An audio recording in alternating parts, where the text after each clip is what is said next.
G'day, I'm Ryan, your Chief Espresso Officer, and today I'm going to teach you a little bit about this amazing coffee from Rwanda from a district called Gisheke, and it's brought to us from the Muraho Coffee brothers, who bring it all the way over here to Australia so that we can roast it and deliver it to you. Firstly, if you're really interested in learning more about this coffee, I actually interviewed Gaudam, one of the brothers from the Muraho Coffee traders, and he told me a lot of beautiful stories about their trials and tribulations of setting up their washing station in the district of Gisheke. So that is on YouTube right now, so go over and check it out if you're interested to learn more. But for those of you who are sticking around, we're going to go through all of the characteristics of this coffee, how it's growing, where it's growing, and then what it tastes like.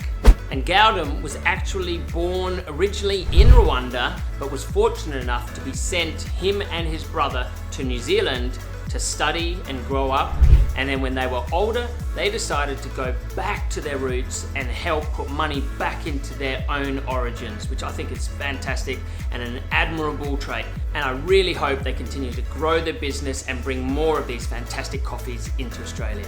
I'm sure most of you are aware that Rwanda has a terrible history with its mass genocide of 1994 against the Tutsi people. But how people like Gaudam and his brother, the Muraho Coffee brothers, bringing their skill sets and their education back to the country and empowering the farmers and giving them hope for the future to build on, I think is fantastic. And Rwanda is known as the land of 1,000 hills, and so that makes it perfect for growing coffee and setting up a washing station.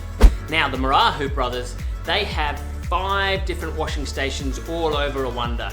And this particular coffee is coming from 3 of those washing stations in Rugali, Kilimbi, and Gisheke. And some of these farmers, and they look after thousands of farmers, some of these farmers have coffee plots that are no bigger than your backyard. I mean, they're looking after coffee trees that only produce about 50 kilos of cherries once a year.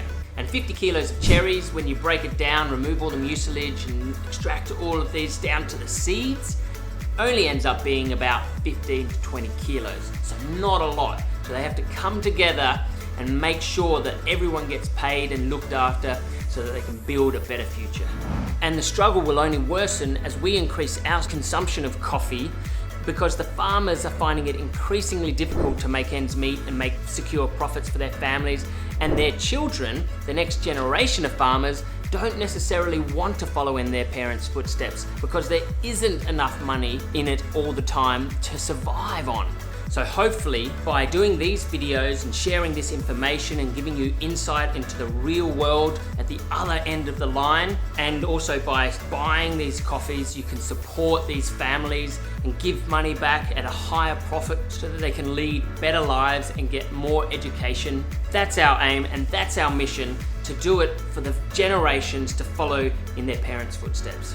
Luckily enough for you guys, these coffees taste absolutely delicious, and the natural processing adds a whole bunch of characteristics, like an intense sweet, toffee flavored, with a little bit of stone fruit in there, followed by that delicious dark cacao. So Gaudam and his brother Karthik were the first company to bring natural processing and honey wash processing to Rwanda. And they had to go through a lot of effort to get it to a point where the government actually allowed it, because before them, it was illegal to process honey washed and natural processed coffee. It all had to be washed. And what that does is it creates a very intense, sugary, syrupy sort of vibrant flavors to it. And if you haven't heard of natural processing or honey wash processing before, be sure to check out my other video on honey wash and the different sorts of processing that you can achieve. And to add another layer of intense sweetness, these coffees are growing above 1,500 meters above sea level, right up to 1,900 meters above sea level. And that causes the coffee cherries to grow a lot slower. And then all of the sugars, complex sugars in there, really come out and go inside this seed. Now these beans or seeds are a Bourbon variety, and Bourbon was discovered as a natural mutation from the Typica variety, which is known as the mother of all varieties of coffee. and they found it on this island called Bourbon, just off the coast of Madagascar. It's now called Reunion Island, but that's where it started. And so this variety is all red cherries, red Bourbon, and they are just known for being intensely sweet, cutting through the milk with their high acidity. So it's a coffee that you can drink both black and with milk and still get some of those beautiful, delicious, full-bodied flavors. And here's a super interesting story for you. One of the washing stations where this coffee comes from, in Gisheke, is only reachable by a boat. And if you're lucky enough, when you're traveling up there, Gaudam told us this story, it happened to him a few times. Some of the other farmers are taking their cattle from one side of the river to the other side, and you see the cows swimming across the water. And it's an amazing sight. And so hopefully, in the future, when we visit Gisheke and Gaudam and his brother, we will be lucky enough to see these swimming cows. And I'm so proud to represent the Muraho coffee traders, Gaudam and Karthik, for this beautiful coffee. And I really wish that we can increase our spend with the Muraho coffee traders each year to buy more and more of this delicious Rwandan coffee and bring it to you guys, so that the farmers get looked after, and then over the years they can build up more and more processes and infrastructure to allow for the next generation of coffee producers to come through and actually make some decent profits from selling these coffees. Right, now that we've looked at this coffee, it's time for my favorite part. You know what it is, my tasting. So firstly, we're going to start off with my basic recipe, which is 22.5 grams. It's what I start out with every coffee, and then I can tweak it from there.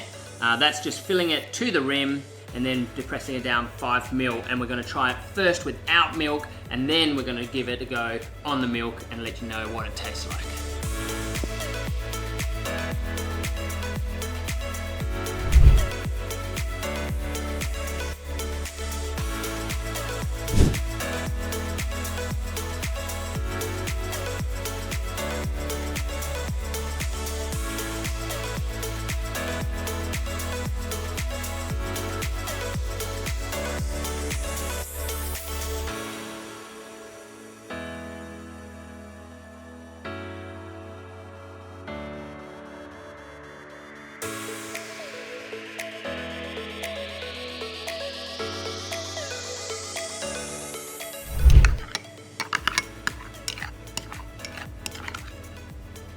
Give it a try.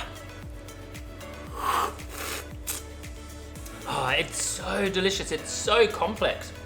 The characteristics, I'm tasting like real toffee, lots of that spice. It's a deep flavor, sort of dry cacao, like a baker's chocolate. And yeah, very similar, I think, if I had to reference it to P&G. If you like the P&G coffee, gonna love this coffee because it's that same rich, but I think even more complex than P&G coffee. It's delicious. Yeah, you can really taste that natural processing, just that intense, rich sweetness. All right, let's try it with some milk.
So now I get to drink my beautiful hooded merganser bird. For those of you who don't know, it looks exactly like it. Oh, that is delicious. So that really cuts through the milk. In the similar way to the P&G coffee, the deep and the high acidity and the deep dark chocolatey tones cuts through, and it's just like drinking chocolate milk. Yeah, there's a very, very subtle hint of some fruits in there, but not a lot. It's definitely more of a chocolatey coffee. Perfect. So either way you want to drink it, if you like that, just beautiful both without and with milk. And as always, if you found this content interesting and you want me to keep going, please subscribe, add a like, add a comment, reach out to me on Instagram or Facebook or any of the social media platforms. And if you're in Australia, you can purchase some of these beans right now.